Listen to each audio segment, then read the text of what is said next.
Hello, welcome to our podcast. My name is J. Brian Greer. My name is Diana Lamb. My name is Linda Berrigan. Today we will be reviewing a book called A Little Princess by Frances Burnett. Yes, and so quickly, just a quick overview about what the book is about. The main character, Sarah Crew, is a young girl who lives with her father. It's only her and her father, and they have a really close relationship, but due to work circumstances, Sarah has to be enrolled in an all-girls boarding school in London. And that is where the audience finds out why she becomes the little princess, which is the title of our book. And it's through like a series of, I guess you could say, unfortunate events that leads to that title for Sarah. But I think in the end, it works out the best for her. So yeah, that's a quick overview without ruining too much of the plot. So just in general, what were you guys' thoughts about the book as you read it? I thought it was an interesting book. Very unique in different ways, especially with the portrays of different characters, animals, and things like that. How about you, Linda? Yeah, I agree with Diana. There was definitely a lot of fantasy going on, fairy tale, I would say, with bringing alive animals and, just imagination. Right. I personally went in not expecting to like it as much as I did, just because you can kind of tell like it was written a long time ago, just the language and that kind of thing.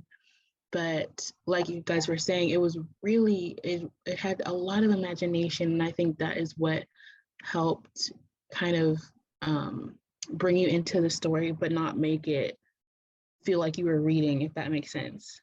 Yes.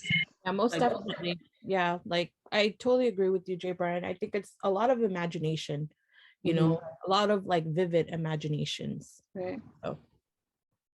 Yes, and even though the book does not have any pictures, through Sarah, you can just go through her imaginations and see it yourself without having to physically see it on the text. Right. Right. That is correct too.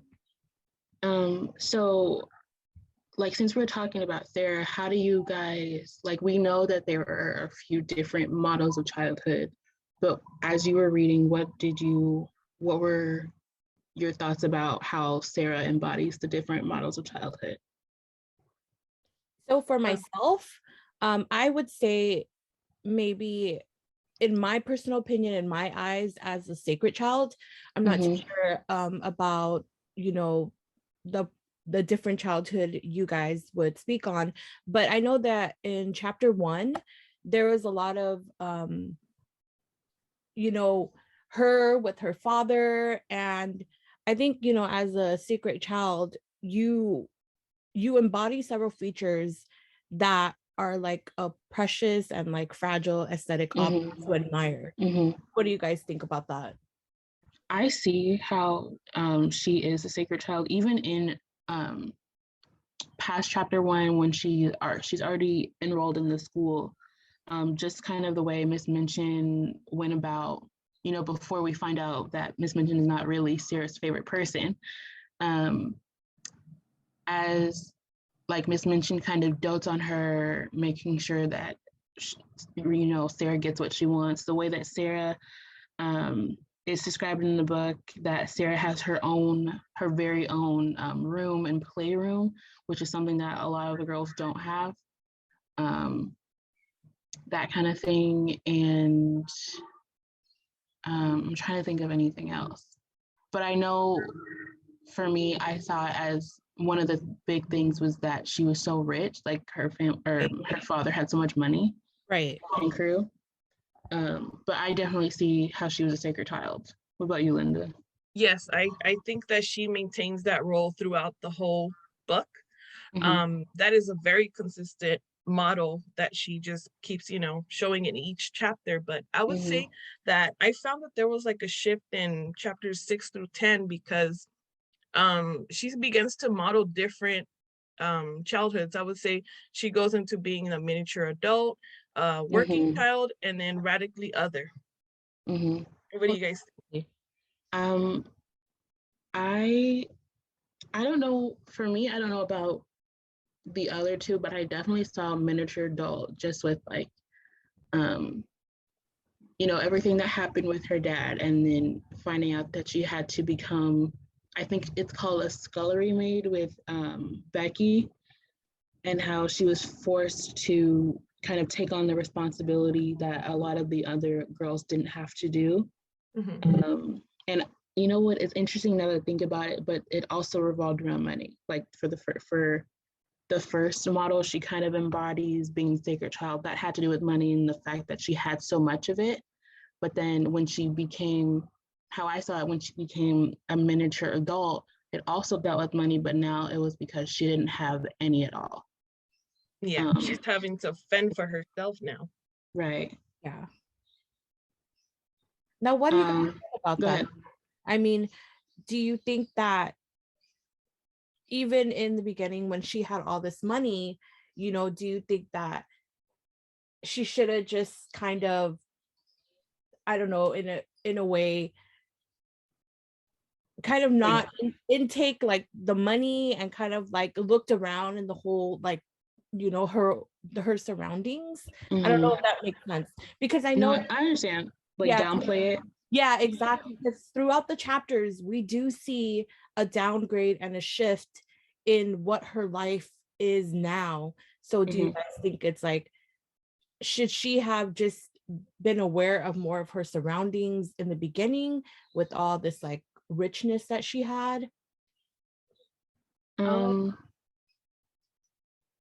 don't know about you, Linda, but I think it would have been hard for her to do that just because she is an only child. Right. And up until the point where Captain Crew says he has to go off for work, it had just been him and Sarah. So she kind of got anything that she wanted. I mean, look at how before she goes to Miss Minchin's school, her dad takes her on a shopping spree for her doll, right? Right. So I think I understand what you're saying, but I don't think at that point it would have been in Sarah's mind to not view herself as always having money. So Yeah. I don't know. I think that throughout all her hardships, like she just remains humble throughout. I think that in my eyes, like it affected her, but she just made what was best of every situation she came across. Right. Definitely. And even like when we get to the end of the book, or not even the end of the book, but like throughout, even before she loses her fortune and before she gets it back again, I also saw her as being the miniature adult with how she kind of held herself, dealing with Miss Minchin and the French teacher, like that maturity that she had, or any time that she dealt with Miss Minchin, like the restraint she had with Miss Minchin, when Miss Minchin hit her ears, like not a normal child, but a child that was not as mature as Sarah was, would not have reacted the way that she did with such restraint and control. And like even when with Ermengarde or Lottie, like what kind of young girl says, "I'll be your surrogate mother," like she does to Lottie, Yeah. What do you guys' thoughts? I think it all goes back to her being just extremely mature for her age and her experiences in life. She experienced loss as well, so she's able to make that connection with Lottie and kind of step in and lead her. Definitely. Yeah. So then, like after having read it completely, do you guys see any parallels or things you can draw from the book that could relate to children of today? I think it was written in 1906, I think. But did you guys see any things that you could draw from the book that could relate to children of today? Well, in my personal opinion, I mean, you know, as a girl, as a daughter, you want Mhm. this unconditional love from your father, right? But Mhm. then at the same time, you know, it's also devastating to lose someone that close to you. Uh, Mhm. you know, for my own personal experience. So it's kind of like it's totally relatable to me. I don't know about you guys, but you know, losing someone and just not being able to kind of have that unconditional love from your father anymore. Uh, Mhm. and but at the end of the day, you know, like we said, Sarah had like happy ending, right? And Mhm. you know, every day, like I live this like happy ending. So I don't know. I mean, that's related to what I feel, or like, you know, if I envisioned like a child, like a girl, like a daughter, you know, just being in the presence of like her father and just going through like all this like ordeal and everything. But I don't know. I mean, what do you guys feel about that? I think that it's true. Like a child still nowadays still experiences loss. Yeah. Mhm. I would say that maybe Sarah's circumstance was very unfortunate because she didn't receive that kind of like, how can I say this, like support from his mention. Mhm. Like they Right. just completely disregarded her. And Mhm. I would say that the child nowadays, they have more support.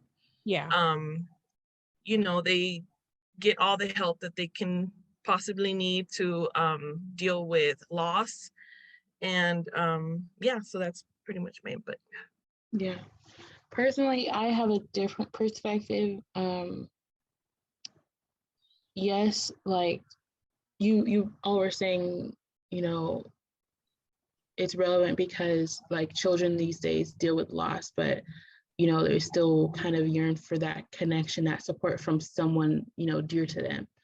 I saw it being, you know, relevant to today because unfortunately I've seen a lot of children grow up faster than they needed to, Oh, most definitely. or Yes. rather grow up faster than they were ready to, but they kind of had to, you know, they weren't left with any choice. And that's the same for Sarah.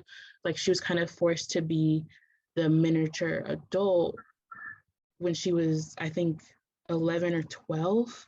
Yeah. And like nowadays, I think just with our technologically driven society, a lot of children are exposed to a lot of things way too early.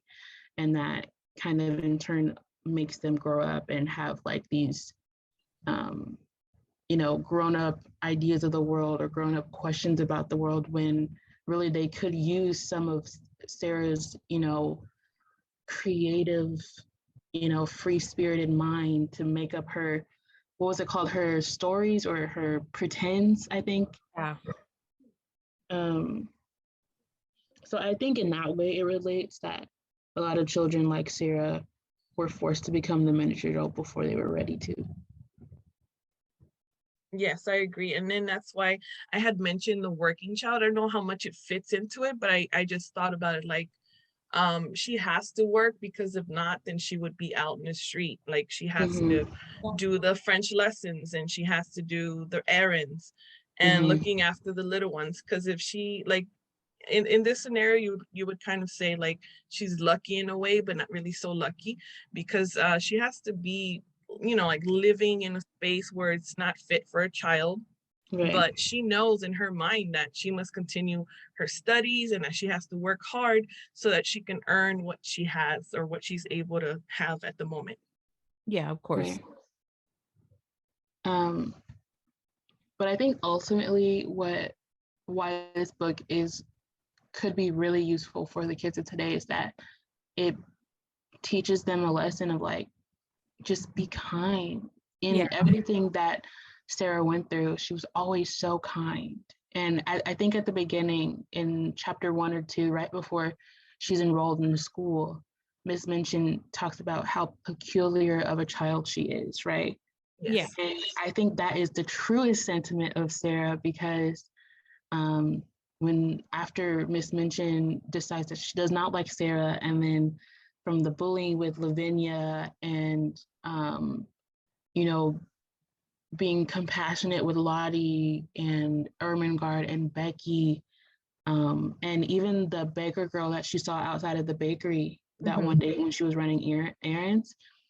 The fact that Sarah, going through all that the loss of her father, and she was still so kind, Right. I think is ultimately how, or what the book is teaching the audience of whoever is reading. Yes, it's technically children's literature, but I think that is the lesson for everyone.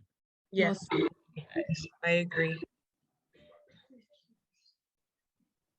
Yeah, because she could have just been totally selfish and said, Right. okay, I've got everything I need. Let me Right. go buy this, buy that. But her first thought is to help those who are in need. Right. I think that was what I was expecting at first, which is why I was so surprised. She's a little kid, so Yeah. like they don't really know compassion fully yet.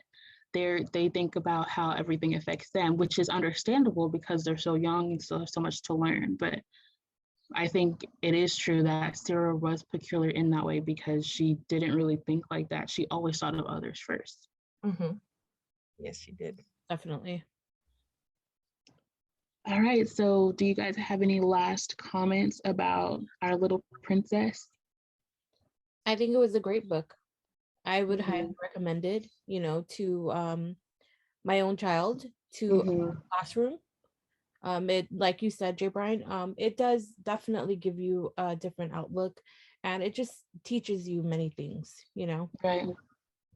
Yes, it tells many values and lessons, and it's positive. It's helpful, and I really enjoyed reading it. Yeah. I completely agree. Thank you for talking with me today, you guys. And I will see you later. Alrighty. Thank you. Bye.